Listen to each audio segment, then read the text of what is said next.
Saludos, mi nombre es Orlando Darwin Helves, soy estudiante de Derecho en la Universidad Simón Bolívar, sede Cúcuta, actualmente en el 5º semestre. El tema de hoy va a ser sobre las etapas de negociación colectiva. Vamos a iniciar con la temática del pliego de petición, siendo su primera etapa. ¿Qué es un pliego de petición? La solicitud con fines económicos o profesionales que realizan los trabajadores pertenecientes o no a una organización sindical a un empleador se denomina pliego de petición.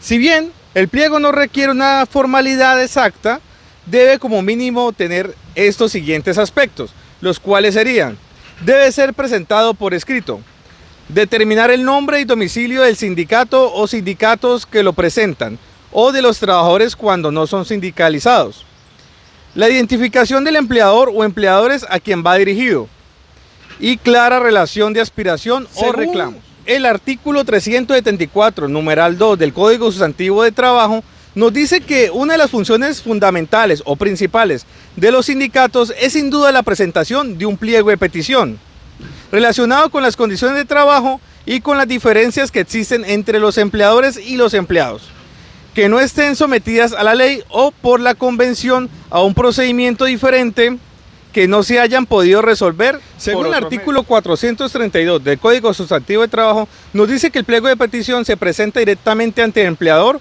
o a su representante, sin que sean necesarias las intervenciones de autoridad alguna. También podemos ver esto en la sentencia de la Corte Constitucional, la C-797 del 2000 y la C-611 del 2008, que nos dice que los pliegos de petición lo deben presentar ante el empleador de la delegación que el sindicato o los trabajadores nombren. El número de delegados y condiciones que deben reunir estará determinado por la organización sindical, como garantía del derecho a la libertad sindical. Según el artículo 376 del Código Sustantivo de Trabajo, nos dice que los negociadores deben ser elegidos por la Asamblea General. El pliego de petición puede ser presentado en cualquier momento, siempre y cuando no exista un convenio colectivo alguno. En caso de que una empresa exista una convención colectiva vigente, es necesario que antes de presentarse el pliego de petición, la convención sea debidamente anunciada, según lo constituye el artículo 479 del Código Sustantivo de Trabajo, de manera que la presentación de este sea legal. En consecuencia, una vez denunciada la convención, se abre la posibilidad de iniciación del conflicto, presentando el correspondiente pliego de peticiones.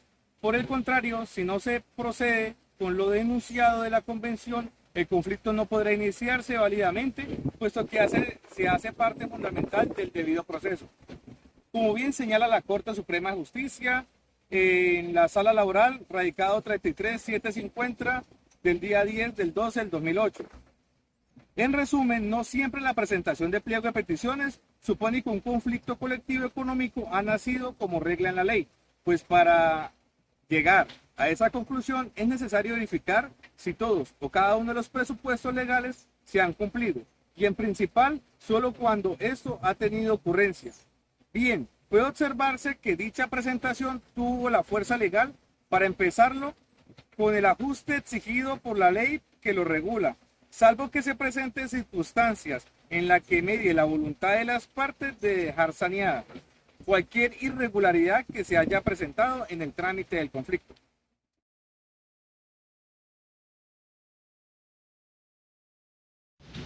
Muy buenas tardes, profesora. Mi nombre es Raúl Palacio y quiero hablar sobre el arreglo directo.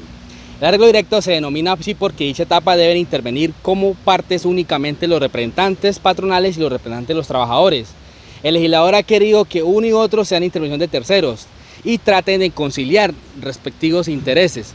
Previo a la apertura de la etapa de arreglo directo, los trabajadores se adoptan y aprueban en Asamblea General por voluntad de la mayoría de afiliados al respectivo pliego de peticiones que ha sido presentado ante el patrono para su negociación, como mencionó anteriormente el compañero Fran. La aportación de las ideas y de los trabajadores para la redacción de los pliegos de peticiones es muy útil.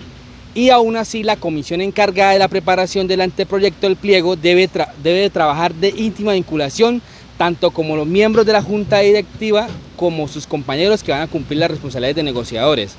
La etapa de arreglo directo es una etapa en la que se busca que las partes de mutuo acuerdo durante esto se puedan participar en forma directa en la mesa de negociaciones como asesores, hasta 2 representantes de las asociaciones sindicales de primero y segundo grado. Esto viene en el artículo 434 del Código Sustantivo del Trabajo y se ha entendido que esta limitación resultado razonable y proporcional maximice cuando pueda. Y también concrete las funciones de las asesorías cumplidas de federaciones y confederaciones que como asociaciones sindicales de segundo y tercer grado. Esto tiene un papel importante que en ciertos aspectos difiere del encomendado a los sindicatos, encargados de asumir la representación de los trabajadores. Digamos que la etapa de arreglo directo,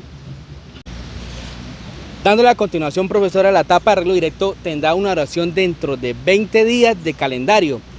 Estos días durante los cuales se alentarán conversaciones de negociación de los pliegos de peticiones.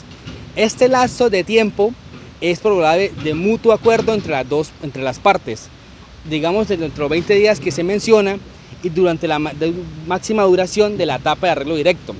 Será de 40 días calendarios, que se menciona en el artículo 434 del Código Sustantivo del Trabajo. En este caso, la prórroga debe ser consignada en un acta. Los negociadores de los trabajadores se entenderán investidos de plenos poderes para adelantar dicha negociación.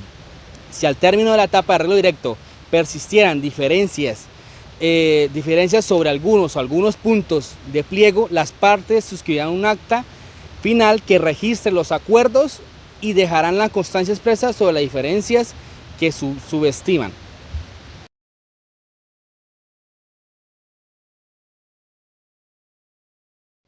Buen día, profesora. Para darle continuidad a nuestro tema, vamos a seguir hablando de la huelga. Como primera medida debemos entender la etimología de la palabra huelga. Esta proviene del verbo holgar, que significa reposo o estar ocioso. Y el verbo holgar deriva del término folgar, que proviene del latín tardío fallido follicaré, que significa resollar o hacer una pausa. Entonces, para dejar en claro, cuando el descanso se hace de una manera habitual, se le llama holgazán, y cuando se hace como medida sindical, se refiere a la huelga. En Colombia encontramos que la huelga es un derecho consagrado en el artículo 56 de la Constitución Política Colombiana y es el mecanismo por el cual los trabajadores hacen la suspensión pacífica, colectiva y temporal de sus labores. Eso se desarrolla con fines económicos y profesionales y se han propuesto con anterioridad un pliego de peticiones a sus empleadores y debidamente cumpliendo con los trámites establecidos por la ley bajo los parámetros indicados en el artículo 429 del Código Sustantivo del Trabajo. Se considera la huelga como un derecho legítimo de todos los trabajadores y de sus organizaciones. Eso puede recurrir a ella con el fin de defender sus derechos, ya sean económicos o sociales, y a su vez promover sus derechos profesionales. Entonces, en consecuencia lógica, el derecho a la sindicalización es indisociable. Dentro de la huelga, se deben excluir también a los servicios públicos, los cuales deberán ser señalados por el legislador. Con relación a estos servicios, se deben considerar 2 factores fundamentales que hagan el servicio público esencial. Uno es el factor formal, donde el legislador es quien identifica al servicio como esencial, y el otro factor es el material, donde se deben cumplir ciertos parámetros. De acuerdo a la jurisprudencia colombiana, un servicio esencial es aquel que, si es interrumpido, pone en riesgo la salud, la vida o la seguridad de la comunidad o parte de ella. También es indispensable saber los siguientes puntos: que la huelga es un derecho de todos los trabajadores y la empresa no podrá ni despedir ni sancionar a las personas que hagan parte de ella. La huelga no afecta a la seguridad social, porque mientras están los trabajadores están en la huelga, estarán en una situación especial. Otro de los puntos es que los trabajadores que no hagan huelga tendrán que ir a trabajar y su contrato continúa en vigor. Para los trabajadores autónomos y profesionales independientes no podrán hacer huelga porque no tienen un contrato de trabajo, y si deciden hacer una huelga tendrán que responder con las consecuencias que involucra el cese de su trabajo. Una de las dudas que surge es: ¿quiénes votan en la huelga? Entonces, los que pueden participar o votar en la huelga son los trabajadores de la empresa mediante una votación secreta, personal e indelegable. También hay algo que se conoce como la hora cero. Ese es el instante en que inicia el cese de actividades luego de que es votada la huelga en el sindicato. Automáticamente se decide cuándo se inicia. dentro del tiempo que hay determinado en la ley, este se dice que es entre el segundo y el 10º día hábil después de la votación. Otra pregunta es, ¿pueden las empresas presentar los llamados contrapliegos? La respuesta es no, porque la opción legal para presentar pliegos es exclusiva de los trabajadores y en la mesa de negociación solo se discuten los puntos que estos presenten en el pliego de peticiones. Diferente es que pues, esa empresa o sus representantes propongan o den ofertas a las peticiones, pero esto en estricto sentido jurídico no puede considerarse nunca como un contrapliego.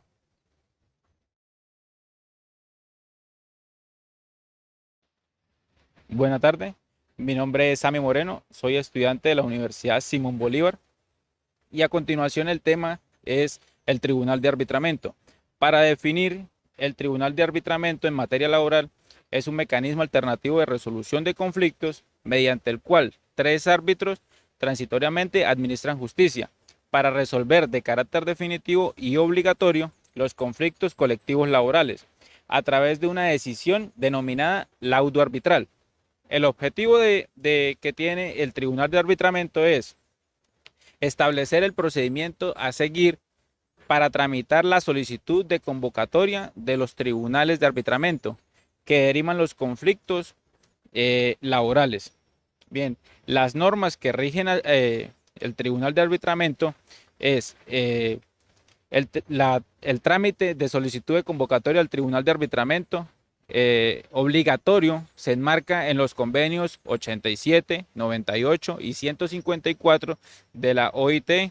También están en la Constitución Política Colombiana, en el Código Sustantivo del Trabajo y del Código de Procedimiento Administrativo y de lo Contencioso Administrativo.